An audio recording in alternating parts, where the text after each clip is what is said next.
Hi, welcome to Crosspoint Community Church. I'm Brandon. And I'm Nathaniel, and this is what you need to know this week.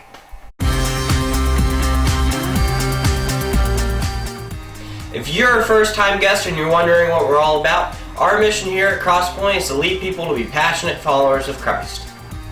If you were wondering what those boxes were when you walked in, back there, that's TOM. Stands for Tithes, Offerings, and Missions. This is how we take offering here at Crosspoint. So we're really glad you joined us today. We have a lot going on in the next couple weeks, so let's take a look.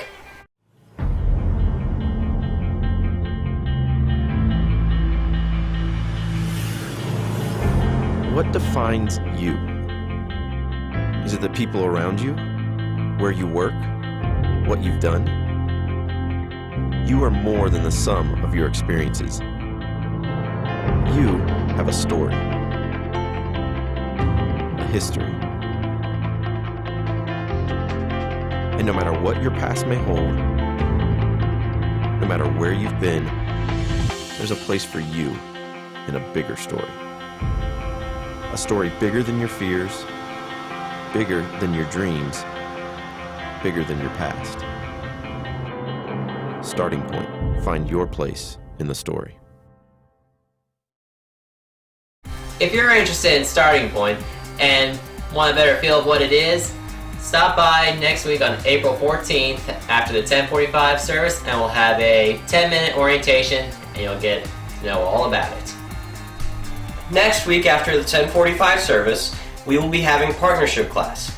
If you're unaware of what it means to be a partner, it basically means to become a member here at Crosspoint, whatever that means. But please come to partnership class if you want to become more of a part of what we're about. And it'll be right after the 10:45 service next week on April 14th. Also, one more thing, lunch and childcare will be provided.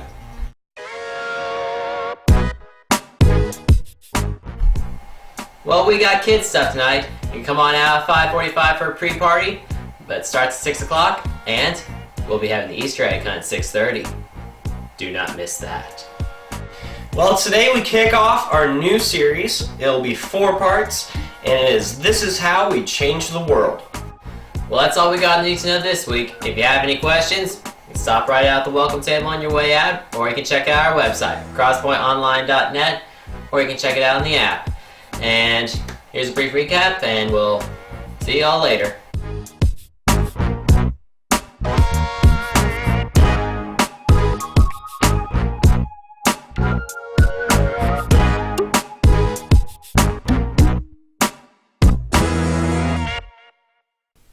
Good morning. Welcome to Crosspoint Community Church.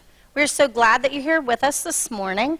If you are a visitor here today, we would like to encourage you to go to the welcome table after church, and you may receive a free gift there. And if you have any questions, that would be the time to ask those questions. After spending the week after Easter and reflecting, and so many of you got to have spring break, not me, but many of you did get to have spring break. Our school system doesn't believe in it, so Peter Chamish, you can talk to him. He had a big spring break with the seniors. So, but anyway, after that, and hearing, just the being so refreshed from Easter and all that God has for us, and the new life and things like that, I was thinking about our mission, being passionate followers of Christ, and what passion He has given us to use in our community and our lives. So just that passion for all of us to be able to use is so exciting in our lives. This week, the new series begins. This is how we can change the world. So we welcome you to stay and hear that the next few weeks. Also, it was announced, and I invite all of you to come tonight to the kids' stuff, Easter egg hunt. Actually, kids' stuff begins at 6 o'clock tonight. The Easter egg hunt will be somewhere around 6:30. There will be great prizes that they have provided for us, and drawings and things like that for the kids. So come at this exciting time for us. Would you stand and greet one another and welcome? And today we are starting a new series titled This Is How We Change the World. And for the next 4 weeks, we are going to be talking about leadership. You're all thrilled, aren't you? I can see it in your faces. You're all so enthusiastic and excited about it. Here, I've kind of got a long intro, so kind of Just bear with me. I'm going to give this again next week, and then we're going to spend 4 weeks on the series. By the third week, I'll be so bored with the intro that we just kind of jump right in. But I want to explain in terms of why we're going to spend 4 weeks talking about leadership. And it comes on two ends for me. First of all, I believe that you have a desire to make a difference, to make an impact. I have not met a single person in my entire life who said that their goal in life was just to go 70, maybe 80 years, make no ripples, make no waves, make no change, and then die and be forgotten. Now, if that's you, and you're going, yeah, well, actually, that sounds great. You might not get a lot out of this. I'll just say that on the front. But I believe that for most of us, we want to do something. We want to make an impact. We want to make a change. And the way that we do that is through leadership. Leadership is about making a change, making an impact, making a difference.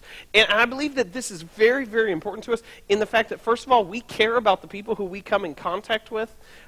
But there's another side of this that's very, very significant. If you're here this morning and you consider yourself a follower of Christ, God, well, this is true for all of us, that God has a purpose for us. But that if you're here and you say, hey, I follow Jesus, that is my allegiance, that is how I identify myself, is by my trust in him, you're saying that he has made a change in my life. You're saying that he's made an impact, he's made a difference, that I have been changed because of Christ. Which leads us to a very important question, is if I have been changed, then why didn't he just take me right to heaven? Why am I still here? And the reason's simple. You have been changed to make change. Your life has been changed to make a difference in someone else's life. And I believe that whether you consider yourself a follower of Christ or not, the reason why you're still here on this earth is because God still has a purpose for you. He has something that you're supposed to do. He has people that you're supposed to impact. And the way that you do that is through leadership. So that's the one end. The other reason why we're doing this series and why I think it's really important is because as a church, the absolute last thing that we want to do is to just meet every single Sunday because that's routine. And in groups throughout the week because we kind of like each other. Like that is the absolute last thing that we want to do. If we ever get to a point, and this is my promise to you, if we ever get to a point where we're just showing up, we're just kind of gathering together, offering money's coming in, but no one's life is being changed, no one is being impacted, one of two things will happen. Either we will shut the doors, or we're just going to blow the whole thing up and change everything. And I really do mean that. If we ever get to a point where we go, we're not making an impact at all, no one is being drawn closer to Christ, no one's life is being changed, we're either just going to shut the doors and say, hey, everybody just go somewhere else one Sunday, or for here Sundays here on out, or we're just going to go, okay, we've got to change everything. Because as a church, we want to make an impact. We want to make a change. And here's the thing that we know, and so the title of this series is a little misleading. We're probably not going to change the whole world. I think we could come to that conclusion, that it is probably fairly unlikely for us to change the entire world. But this is what we can do. We can change our world. We can change the world that we live in, that we exist in, the people who we're in relationship with, that we can make an impact, we can make a difference there. And leadership is how that impact is made. And this is why it's so important that we do this in church, is I believe that the Bible is the source for understanding how to be a better leader. I love reading leadership books. I love hearing different talks from people and stuff. And it always blows me away how often I see it that someone who doesn't have a faith background at all, the things that they're saying perfectly mesh up with what was written over 2,000 years ago. And they don't realize it, but what they're saying is coming out of the Bible. And so we want to make an impact. I believe you want to make an impact. And so we're going to spend the next 4 weeks talking about leadership. And these are the topics we're going to cover. We're going to talk about fear, responsibility, making trades, and character. So fear, responsibility, making trades, and character. And this morning, I want to start on fear. We're having a little bit of a problem at our house right now that our 2.5-year-old keeps having nightmares. Which is just like, there are a few things more sad than a 2.5-year-old who just keeps having nightmares. Our little girl, Maddie, she just wakes up crying all the time. And recently when she woke up, and like as soon as she was awake and had Barry, she kind of looked at me and she went, "It's okay, I'm not scared anymore." It's like, oh yeah, that's the appropriate response. Good. Let's try that again, see if we can get it right. It's okay. I'm not scared anymore. There you go. That's good. You'll understand that sermons are kind of like a junior high dance. It's more fun if you participate. I like that. That's good. Somebody should write that down. That's good stuff. Yeah, thank you. And so I don't know if the reason why she's having nightmares, I'm not going to say this is it, but it could be related to the fact that she was downstairs while I was watching an episode of The Walking Dead. I'm not sure if that's the case, but I'm not going to say that those two are completely unrelated. And so we've got that fear. The earliest in life that I can remember being afraid, I'm going to share this story with you. I was in 6th grade. Now, I have to be clear. I am a scaredy cat. So when I say the earliest I can remember being afraid is 6th grade, like, that's I can remember. I am sure I was very, very scared before then. But the earliest that I can distinctly remember was in 6th grade, and I was spending the night at a friend's house. I didn't really know this friend that well, but we were spending the night, and he wanted to watch a movie, and he had rented a movie. And so I said, okay, so what are we watching? And he had rented Urban Legends. Has anyone seen Urban Legends? There we go. Urban Legends is kind of in the same vein as the Scream movies, where like everyone's going to die and you don't know who the bad guy is until the very end. And you go, oh my goodness, they were best friends. How could they be the bad guy? Like kind of one of those. But you need to understand my background. I grew up in a Hallmark Hall of Fame house. And so I just completely skipped the PG-13 movies. Like, we went from, like, oh, everything's nice, and he doesn't go to church, and that's the end of the world, and, like, that was, like, the biggest drama there was in those movies, and then all of a sudden, I was watching Urban Legends, and it was like, and I'll distinctly remember the opening scene of Urban Legends, because it is forever etched in my mind. There's a girl who pulls up to a gas station, and she's lost. She's like a college girl, and she's lost, and she goes down a wrong path. I know this is describing 75% of the horror movies that you've ever seen. So she goes out, and she ends up at a gas station, and she's looking for directions, and she's filling up, and the gas station attendant comes out, and he's old, and his eyes are sunken in, and he kind of walks like Quasimodo, and he's got a stutter, so he's got all this stuff going for him, and he like tells her, like, there's a phone call for you. And she's like, okay. And so she goes back to the gas station, and like I'm sitting there. You guys don't understand this. This is the first like scary movie that I have ever seen in my life. I hate scary movies. I think from this one, like I will not watch scary movies. And so like I'm sitting there, and my friend's eating his popcorn. And I'm like, don't go, this is not a phone call. There's no way. No one would have your number. They don't know you're there. And so like she goes back in, and she picks up the phone, and it's dead. And like he comes in and she like pulls out her pepper spray or something and she sprays him and she runs off and she gets in her car and drives away. And so I'm like, whew, that's good. And then like he comes out and he's rubbing his eyes and there's someone in the back seat. Oh no, someone in the back seat. And like of course you know what happens, like guy pops up in the back seat and like and she's dead. Like that's how it goes. And this so traumatized me that I'm not kidding. For about 10 years after I got my license, and so that was like, you know, every time I went to drive the car, like no lie, like I'd like go,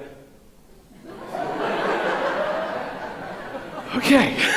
We're good. Like, I was so scared of this. And so I give that whole intro to say, we're not talking about that kind of fear this morning. We're not talking about the horror movie fear. We're not talking about the Watch the Walking Dead fear or anything like that. This is just a complete side note. I don't know why people like scary movies. And there's some of you that do. They're like, oh, scary movies. It's like, I don't like being scared. So why would I pay money for people to scare me? Like, that's like, if you say I like scary movies, that's like, hey, Kevin, I will give you $10 to keep jumping out at me out of the closet or something like that. Like, we could do that. I like scaring people. Being scared, not so much. So we're not talking about that kind of fear. We're talking about the fear that kind of permeates the everyday going-ons about your life. And I'm sure I'm not going to hit all these. But I just want to give you a kind of a select example of what might be yours. Because you have fear in your life. You do. You'll have to admit that you have some fear in your life. Your fear could be fear of failure. I know that's kind of a goofy one that sometimes people laugh at, but I know many people who won't take risks because they're afraid of failing. Your fear may be of being embarrassed. No one likes looking dumb in front of a group, so that could be yours. It could be kind of more on the practical side of fear of losing your job, fear of getting sick, fear of losing your friends, fear of losing loved ones. And if you're really honest with yourself, you probably have some of these fears here and there somewhere in your life. And I know I have some of these in my life. And usually what we're told is fear is bad.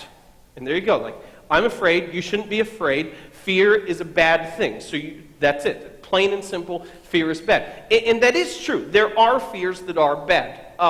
As I was researching this, it made me laugh because I was looking at all the different goofy phobias that people have. And I was going to put them up there, but I couldn't pronounce most of them, so I didn't. Fear of looking dumb in front of an audience. There we go. But the one that I remember that always made me laugh is there's a fear, it's phobophobia, which is the fear of having a phobia. So I think how that works is, I'm not scared to death of anything, but I'm scared to death of being scared to death of something, I think is how you'd kind of play that out. And so there are fears that are bad, but there's also fears that are good. Like, I want to teach my kids to be afraid of the stove. Like, that's positive. I don't want them to think the stove is good and the stove is fun and the stove is where we play. We should be afraid of the stove. It's also good, this is me, I'm afraid of heights. Like, I am very, very afraid of heights. If you look at our house, our roof, it's angled like this. And when I get up on that roof, I'm doing this. And I go to put Christmas lights on the edge, and I'm hanging on for dear life and just putting them on because I'm afraid of that. Now, I probably take it too far, but there is some sense that a fear of heights is good. That way we're not 60 feet up in the air on an edge and just kind of skipping along. You should be afraid of that falling. That keeps you safe. And so there are some fears that are healthy. One of the statements that I always like that people say is, it's always the pessimist who brings the life jacket on the boat. This is good. We want those people who are afraid. But one of the problems comes in is we don't always know what the difference is between healthy fear and unhealthy fear. Okay? And so we have fear. There are healthy fears, I'll admit that. But we don't know the difference between healthy fear and unhealthy fear. And then this is what happens, and this is very significant, is when we have unhealthy fear in our lives, instead of recognizing it and dealing with it, we will rationalize it in our heads and tell ourselves that this is healthy. That our minds are very tricky with us, and they're very deceptive. That we'll have things that are not good for us, and we'll convince ourselves that this is a positive thing. Let me give you an easy example that I've seen a lot of. There are people who, I am not one of these people, but there are people who are very afraid of getting sick, of getting an illness. I'm the guy who, food on the floor, 5-second rule, I'm good to go. But there are people who, and that's not a joke, I really am like that. But there are people, they're very afraid of getting sick, and the idea of the things that I put into my body, what I eat, I have to be very, very careful of. Now, I'm not saying that's a bad thing, I should probably be more like that. But what happens is that we can take that to such an extent that we kind of become neurotic about it. You may know some of these people. That we'll take something that, you know what, in principle makes sense, but we'll take it to such a significant extent that it is affecting way too much of our lives. And it's causing us way too much stress. And then this is what we'll do. When we get to that point, then we'll begin rationalizing it. And we'll say all these different things of, well, why isn't everyone living this way? Well, this and this and this could happen, so this just makes sense. Let me give you another example that may be a little clearer. I've talked about this before, has anyone seen the show Doomsday Preppers? Now, if you've never seen the show, it's these people who are preparing they've got different scenarios as to when the world ends, this is how I'll survive. And so there's people who, in their basements, will have thousands of pounds of rice in milk cartons, because if the world ends, this will save us. Now, logically, if you talk to them, why are you doing this? well, this and this and this could happen, which could cause the end of the world, so it just makes sense for me to do this. And it's very rational. It's very logical. But what happens is that they've taken fear to such an extent that it is incredibly unhealthy, and yet they've deceived themselves telling them that this is right. It's important that you understand this because we all do this. Now, maybe not to an extent as the doomsday prepper people, but we have fears in our lives that are impacting us in an unhealthy way. And instead of dealing with the fear, we've convinced ourselves that this is good, that it's a positive thing, and everyone should be doing what we're doing. It's important that we understand this because fear has one very, very important effect on our lives, and that's fear paralyzes us. When we're afraid, we will not act how we should. We will not do the things that we're supposed to. We will not risk. We will not change. Most of the people who are afraid don't like talking about the future because it's so uncertain. And so when fear becomes part of your life, what happens is it paralyzes you. You don't do anything. And so this is the reason why we're starting with this topic of fear, is because fear becomes the arch enemy of leadership. If leadership is about impact and change and making a difference, and fear paralyzes us, then we have to conquer fear in order to do something. If I can make this personal really, really quickly, and I hope this sinks in. You have something that you are supposed to do. Now, I'm talking to the person next to you as well, but I'm talking to you. If you are still alive, you have a reason for existing. There's a reason why you're here. And if you don't know the difference between healthy and unhealthy fear, you won't do that. And you look back on your life years later, and you'll have regret, but you'll be able to rationalize it. You'll have, oh yeah, I missed out on that, and I should have done that, and I should have done this. But you know these things. You know this. It always, and I'm not saying this is a negative thing to older generations, but it's almost always the young people who make a huge change in the world. And the reason why is very simple. It's not, and I'm not saying this in a positive way, it's because they're too dumb to think through all the things that could go wrong. Right? Like, it's mostly the people who are right out of college who will go and do things that absolutely just change the world around and impact thousands and thousands of people. And the reason why is if they were 30 years wiser, they would never do it. Because they would know everything that could possibly go wrong. And so they just jump into it head first. Now, some of them actually make an impact. Most of them fall flat on their faces. But the issue is that if we don't understand that difference between healthy and unhealthy, we won't do anything. And so this is what I want to look at today. If you have your Bibles, open them up to 1 Peter, and we're going to start in the first chapter. If you don't know where 1 Peter is, go all the way to the back, and then come back through Revelation and the 1st, 2nd, and 3rd John, and you'll eventually find yourself in Peter. And this is what I want to look at. I want to look at what is unhealthy fear, what is healthy fear, and then when we're done looking at this passage, I want to talk about how do you move from unhealthy fear to healthy fear, okay? So what is unhealthy fear, what is healthy fear, and then how do you move from unhealthy to healthy? So this is 1 Peter chapter 1, starting in verse 17.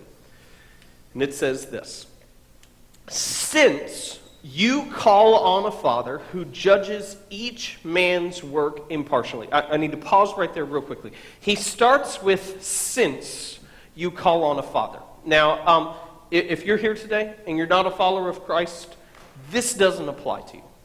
And so what you get to do today, you just kind of get to sit back and you kind of get to look at this from the outside looking in terms of, okay, so this is what it would look like if I followed Christ. Now, I say that, and there's an important note on the other side. If you're here today and you consider yourself a follower of Christ, what he's going to say is not optional. It's very important that we understand that. Because I think oftentimes when we hear the Word of God and then we get to the application, a lot of times we'll go, oh, that sounds nice. Maybe I'll try that. That's not what he's saying. He's saying, if you follow Christ, this, Not this or this. This right here is how you live. So he says, since you call on the Father, who judges each man's work impartially, live your lives as strangers here in reverent fear. Okay, this is the feedback part. I want to hear you say reverent fear. Reverent fear. Fantastic. I want that stinking because I want that to stay with you. I want you to remember that. I've mentioned this before. You probably heard it. A big thing that comes up in Bible studies is the most often repeated command in the Bible is not to fear. And it occurs 365 times, one for every day of the year. Isn't that nice? I like how that flows together. It's like, oh, every day of the year. There we go. He doesn't tell us here not to fear. He actually tells us to have fear. And so that's very important because often we think no, we're not supposed to be afraid. He says, no, live your lives. But he says, this is the type of fear you should have. Reverent fear. The word reverent or reverence means your proper response. And so if you are a follower of Christ, this is your proper response to what he's done for you. And this is what it says next. 18. It says, for you know that it was not with perishable things such as silver or gold that you were redeemed from the empty way of life handed down to you from your forefathers. I love this. It was not with perishable things that you were redeemed. And then the example that he gives is the perishable things. The example he gives is silver and gold, which for them in their society were the most valuable things that there were. And so he says, hey, you know that you weren't redeemed, you weren't saved with the most costly things that people are concerned about. I want to ask you to do something real quickly. And I want you to have this example in your head. I want you to just real quickly in your head, think of one thing that you're afraid of. Just one thing in your life that you're afraid of. And this would make the example better. Don't make it like a bug or something like that, because that's just going to... and I'll talk about this a little bit more later on because it's kind of my go-to. I am very, very afraid of snakes. Like, I am not a little afraid of snakes. I am very, very afraid of snakes. I don't like snakes. We have this area in our house that's kind of fenced in. It's about the length of this stage. And a couple years ago, Bethany, my wife, she found a snake in our garage. I wasn't there. Thank the Lord that I was not there. But she found a snake in our garage, and there's a drain pipe leading out of the garage to this wooded area. And so I was convinced the snake made its way from the garage into the wooded area. And so just what has happened, we've lived in that house for about 3 years now. I have not touched that area. We have weeds like 40 feet high that grow from there. I actually thought some of them were trees. The weeds were so high and so big. Like I'm scared to death. And so yesterday, I decided that it was finally time. I was going to clean out the area, that I was going to weed it and do all this other stuff. And so I'm back in there. You would have enjoyed seeing this, because I'd work my way into a corner, and I had a rake, and I'd tap it all around to see if the grass would move. And then you do the thing. You do this. Well, maybe you don't. It'd make me feel better if you do this. Like a bug would land on my arms. The incredible overreaction because you're so scared and senses are so tense. So I'll come back to the snakes more later. But I want you to get in your head real quickly right now. What's one thing that you're afraid of? And the point that he makes is it's perishable. Even the most valuable things that you think of that you're afraid of are perishable. I've talked about this before. One of the biggest fears in my life, outside snakes, is that something will happen to my wife and I'll be left to raise our 2 girls. And that sounds kind of noble, but it is a fear of, because I can do a ponytail and I can make Easy Mac, not regular macaroni, just Easy Mac, and that's about all I've got going for me on that side when it comes to the girls. So that scares me. But here's the thing. We're all going to die, right? And I know that sounds a little calloused when I say it like that, but all of us will eventually. And so the things that I'm afraid of are still perishable. And so are the things that you're afraid of. They're perishable. And they don't save you. And so he says, "For you know that it was not with perishable things, such as silver or gold, that you were redeemed from the empty way of life handed down to you from your forefathers." And then he says this, "But with the precious blood of Christ, a lamb without blemish or defect." And we go, okay, so that's the resurrection story right there. That's what we celebrated last week with Easter. The whole story of Jesus died on the cross on Friday for our sins. On Sunday, he rose again from the grave, walked out of the empty tomb, defeating death and our sin. And we go, okay, so why is that there? Why? We talked about that before. And this is what I love. This is what the Bible does over and over again. That it will say, okay, right here, here's your problem. And so for this, it's talking about our problem is fear. And they'll say, okay, so here's your solution. And it'll say, here's the resurrection. This is very, very significant that we understand this. Because what the Bible continually points us to is the fact is that the resurrection is the answer to our problems. And it's important that we grasp this, because I think sometimes we get the idea that we move past it. And I remember as a kid growing up, as we moved towards Easter Sunday, I would always think, I know what he's going to say, because it's the same thing every year, but I could do it. And so I got the idea that I wanted something more. I wanted something weightier. But the Bible will repeatedly say this. Okay, here's what you struggle with. Here's the resurrection. You're struggling this over here. Here's the resurrection. This is your problem. Here's the resurrection. That the resurrection is the answer to your problems. Jesus is the answer to what you're struggling with. This gets back to the fact of why it's so important that we talk about leadership as a church, because our world has lots and lots and lots of problems, and Jesus is the answer to that. And so if we're not pushing forward, and if we're not seeking to make an impact, those problems will go unsolved. And people will go without hope. Because the resurrection is the answer. And so he says, it wasn't with silver or gold that you were saved, but with the precious blood of Christ, a lamb without blemish or defect. Verse 20, he was chosen before the creation of the world, but was revealed in these last times for your sake. Through him, you believe in God, who raised him from the dead and glorified him. And then here's this last statement. And so, your faith and hope are in God. So he goes through all this, that we should live in reverent fear, that it's not with the perishable things that we're normally afraid of that save us, but it's God. And so he says, if that's the case, if God is the one who saved you, if it's the resurrection that gives you purpose and meaning in life, then your faith and hope are in God.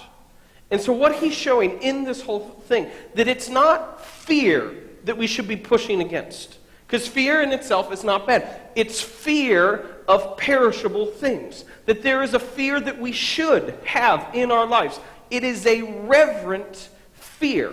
And it comes from the understanding that it is God who saves me. And so I should be afraid of pleasing him and living for him. There's a verse, and I know I'm not going to get this exactly right. This is a very loose translation. But Jesus says to his followers at one point in time, he says, don't be afraid of the things of this world where moth and rust destroy, but be afraid of the one who can throw your body and your soul into hell. And sometimes when people read that, they think it's talking about the devil. Oh, that's not talking about the devil. He has no authority there. It's talking about God. God is the one who has the authority to do that. Christ is the one who has that authority. And so he's saying, fear him. Don't fear all these other things that don't make an eternal impact. Fear him. And that should be our focus. And so the thing is, when he says that at the end, and I know this can be a little tough, okay? So I'm prepping you for that. I know this can be a little tough. So why are we so afraid? And the answer is simple.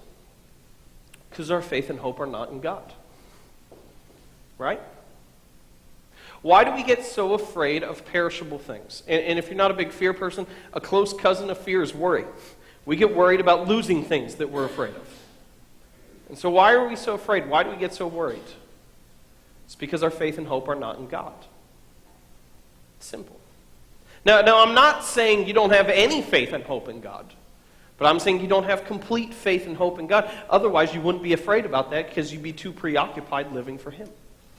And then he says this at the end. This is the perspective that he gives that I think is fantastic in terms of if you embrace this, this is what life looks like. So this is skipping down a few. This is verse 24. He says, "For all men are like grass, and all their glory is like the flowers of the field." Just as curiosity, real quickly, how do your flowers look right now? Because mine are dead. They've been dead all winter. Now, I'm hoping they'll be alive again, but right now they're dead. And so he says, all men are like grass, and all their glory is like the flowers of the field. The grass withers and the flowers fall, but the word of the Lord stands forever. Just to be clear, if you didn't get that, when he says the grass withers and the flowers fall, he's talking about us. Just to make sure we grasp that. And so he's saying, we're going to go away. The stuff that we have, the things that we're worried about, the future that we're so concerned of, it's going to all go away. But the word of the Lord stands forever. And so the issue is, it's not don't fear. It's fear God. And live in reverent fear, focused on Him, knowing that He's the only one who can save you. Knowing that He's the only one who can change your life. And so live with boldness. Live with courage. Live in a reverent fear. Now this is what I want to talk about real quickly. I want to talk about how do you move from an unhealthy fear to a healthy fear. Because this would maybe be the easy thing in terms of what we usually do, is let's focus on what it looks like to live in a healthy fear, which I feel like a lot of churches focus on that in terms of this is how you live, this is how you live. I'd much rather talk about this is who you are, and then you take care of the this is how you live yourself. And so just to identify it, I want to look at the side of the unhealthy fear. Okay? So this is what I want you to do. I want you to get that example of what you're afraid of back in your mind real quickly. Okay? And this is what we usually do with that. When we have fear in our lives, we let it hover. We just let it kind of hang there. Because we know we're not supposed to be afraid, but we don't really want to deal with it. And so we just kind of let it sit there and gnaw at us. And so we'll have these things that we're afraid of, and it'll always come up at very inopportune times, like when we go to bed. And like we're good throughout the day, and then we'll lay on our head on our pillow at night, and it's kind of like, oh my goodness, what if this happens? And you can't sleep. And it'll keep coming at you at different points in times, and we just kind of let it hover there. Because we know we don't like it, we don't want it there, and so it just kind of hangs over us. And so this is what I'm proposing. Instead of letting your fear sit there, you actually enter into it. You actually play out the scenario in your head as to, okay, my worst fears realized. What does that leave me with? And this is why we do it, and I'll explain how to do that in 1 second. This is why we do that. Because fear is illogical. Most of our fear, even though there may be some truth in it, most of our fear is illogical. And so if you enter into it, you defeat it logically. And so let me give you just an easy example. The way that you do this is you say, it's a very simple question, and then what? Could you say that with me? Here we go. 1, 2, 3. And then what? Thank you. That was fantastic. I want you to remember that. Let me give you an example. Let's say you're very, very afraid of losing your job, which is a reasonable fear. But you're very, very afraid of losing your job, and it's just kind of gnawing at you. It's consuming you. And so you actually do this. Instead of, okay, I'm just going to let it sit there, and I'm going to go to work every day scared, and I'm not going to try to mess up, and I'm going to search the ads the whole time, because this might happen. What actually happens? And so we go, okay, worst fear realized. I lose my job. And then what? And the answer is, well, I look for another job. Okay, what if I can't find one? And then what? Well, I'd go on unemployment. Okay, what if that runs out and I still don't have a job? And then what? Well, I'll probably have to downsize. Probably have to sell our house and sell some of our stuff, and that would stink. Okay, let's say that doesn't work out. And then what? Well, we'll probably have to move in with someone, family or friends or something like that, so we could get back on our feet. And then you go worst case scenario. Okay, what if no one likes me? Not just we don't have any family. What if no one likes me and we can't live with anyone? And then what? Well, I'll probably have to go live in a shelter somewhere. And you play that out to the worst case scenario, and then you're left with this.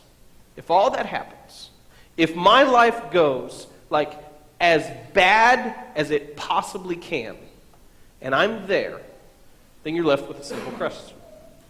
Do I trust that God will take care of me there? And let me tell you, you may not be as sure of your answer there, but the answer is yes. The answer is yes. And so what you do, instead of letting fear hang over you and impact all your decisions, all these different things that you're doing, you actually enter into it. And you play out the scenario and you go, okay, if this, not just a little bad, as bad as it possibly can get. Let me do it with my own. Not the snake thing, just because bite me, that stinks. And I'll never go in the grassy area again. But the other one, let's say something happens to my wife and I'm left with 2 girls. And so I go, okay, if that happens, and then what? Well, I'd probably need a lot of help from friends. I'm saying that kind of as a hint, just to be sure something happens. Because there we go. Okay, what if I don't get that help from friends, which I will, just to be clear. But what if I don't get that help from friends, and then what? Well, honestly, I probably have to move back with my family to raise them right. Okay, worst case scenario, what if my family's all dead? Now, I don't think that's going to happen, but what if they are, and then what? Well, the answer's simple. I'm going to have to trust that Christ is going to give me the wisdom and strength that I need in that moment to raise those 2 little girls. And so it always comes down at the very end to, do I trust him? Is my faith and hope in God? And if it's not, then it means I'm trusting in perishable things. And let me give you this encouragement. God is faithful. If you need a quick reminder of that, you open up the Bible anywhere and you'll find evidence. God is faithful. He will take care of you. Now, things may not go exactly as you plan and exactly as you want them to, but he will take care of you. That's the reason why you're still here. And you have to trust that. And so instead of living our lives just completely consumed with fear, let's live in a reverent fear. Fearing Christ and knowing that in the end that he's going to take care of us. Now, I've shared some examples this morning in terms of when I've done that wrong. And I don't recommend this, but you can all go home and watch Urban Legends just to verify that it's absolutely terrifying in the first 5 minutes of the movie, so much so that you want to move back home with your parents and sleep on their floor to make sure that you're okay at night. That didn't actually happen to me in 6th grade. I just made that up. I didn't sleep on my parents' floor for a couple days because I was so scared. But there we go. So I'm giving you some examples in terms of when I do that wrong. I want to give you an example of one time that I actually did this right, okay? There's not many. Let me give you an example of one time that I did this right. When we were first planning the church, we needed to find a house to live in.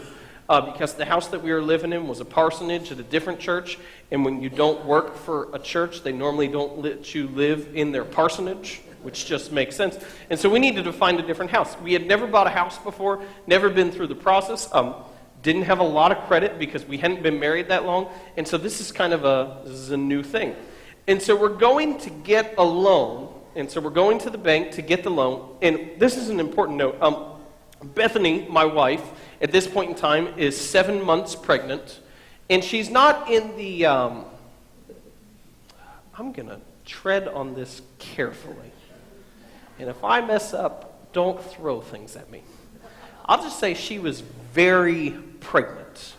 Like, there's a difference between, like, oh, you're pregnant, so you're, you know. And this, to me, this is very pregnant, is you kind of walk like this, and then when you sit down, it's not like I sit down, and I'm like there you go. I'm seated. I was really hoping that chair didn't break, because I never sat in that chair. It's like, oh my goodness, this would be bad. You kind of do you check it, and then you kind of go, I'm coming back. And then you just put all your faith and hope in that chair that it's actually going to catch it. And so that's an important note. I'm just not saying that for no reason. That's an important note in this story, that she is very pregnant. So we go to the bank, and we sit down, and so the guy's kind of getting stuff, and you go, and so what do you do? And I go, well, I'm a pastor. And I go, well, for pastors, we need giving statements from people in the church, so we make sure that you actually have a source of income. I said, well, we don't actually have those because we're a new church. And he goes, so no one's given to your church? Well, no. But they're going to. And he's just kind of looking at me like, oh, okay. And I could see this. This is just kind of, I could see like the paragraph going through his head. Like, he's got a pregnant wife. He's getting kicked out of his house because he needs to have a house, and he has no money, and he's trying to buy a house. And like I can see that in my head, like, oh no, it's going to work out. I know I sound crazy, but it's going to work out. And when I look back on that now, I look at it and I think, wow, I was kind of dumb. Like, I had a lot to be afraid of, and I wasn't afraid. And this is why. Is I knew that's what God wanted me to do. And so I was more afraid, and I'm very serious about this, I was more afraid on missing out on what he had for me than all the things that could possibly go wrong. Now, there's a lot that could have gone wrong, but I was more afraid on missing out on God's plan for my life. And so I want you to hear this. Fear that. Fear. Let me put a picture. Fear getting to heaven and God going, I had this and this and this for you, but I couldn't get you to get up off your butt because you were too scared. Fear that.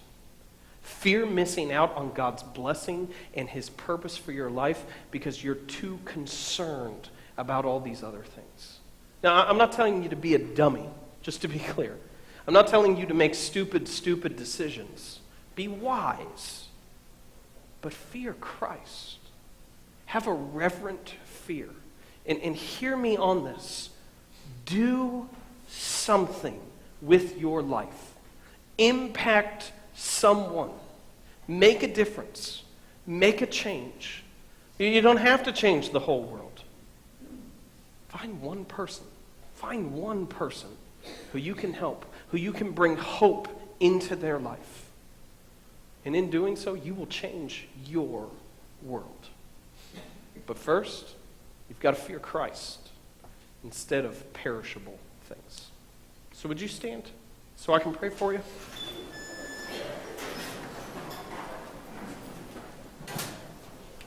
Let's pray. Father, as we gather here today, out of all the things that I hope were accomplished this morning, I have one thing that sticks out in my head clearer than anything else. And Father, my prayer is that in some way, shape, or form, people were inspired to follow you closer. That you have done something in our hearts, in our souls, that has given us an urging to figure out what you have for us in this life and in the life to come. The things that concern us, the things that terrify us, would not seem so big and insurmountable because of who you are and what you've done, and because our faith and our hope are in you. So, Father, I pray that you will stir something within us to make change, to make an impact, and to not live our lives in fear, but in a reverent fear. And I pray this in the name of your Son, Jesus. Amen. Hey, thank you for joining us this morning. We'll see you back here next week for part 2.